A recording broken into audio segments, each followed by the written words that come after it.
पढ़े खुदावंद यीशु की अंजील मुकद्दस मत्ती के मुताबिक उसका 19वां बाब 23 से 30 आयत तक।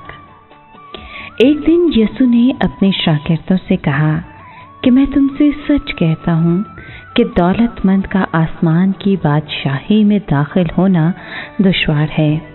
और फिर तुमसे कहता हूँ कि ऊंट का सुई के नाके से गुजर जाना इससे आसान है कि दौलतमंद आसमान की बादशाही में दाखिल हो। जब शागिर्दों ने ये सुना तो नहायत हैरान होकर बोल उठे कि फिर कौन निजात पा सकता है।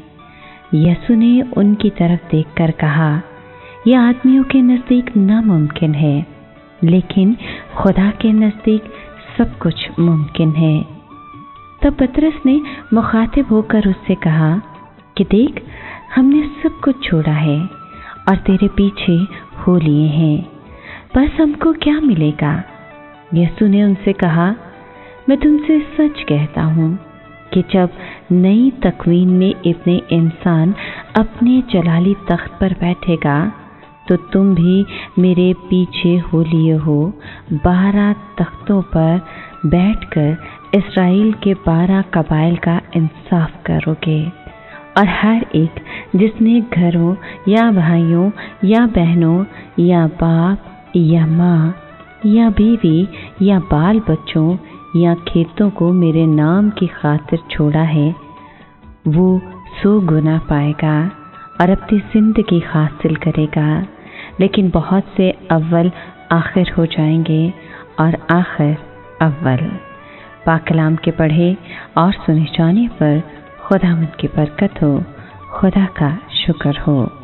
अजीज मोमिनीन, आज के कलाम में हमने ये आयत सुनी, लेकिन बहुत से अव्वल आखिर हो जाएंगे और आखिर अव्वल। खुदावंद यीशु की बशारत में ये कौल नहायत अहम है और पसंदीदा भी। और इसके मायने ये हैं, जिस तरह मत्ती की अंजील के 25वें बाब में हम पढ़ते हैं कि ऐ मेरे बाप के मुबारक लोगों, वो बादशाही जो बनाए आलम से तुम्हारे लिए तैयार की गई, उसे मेरास में लो। आसमान की बादशाही के फर्जंद वो हैं जिन्होंने यीशु को कबूल किया और उसके छोटे भाइयों को उसके नाम पर कबूल किया।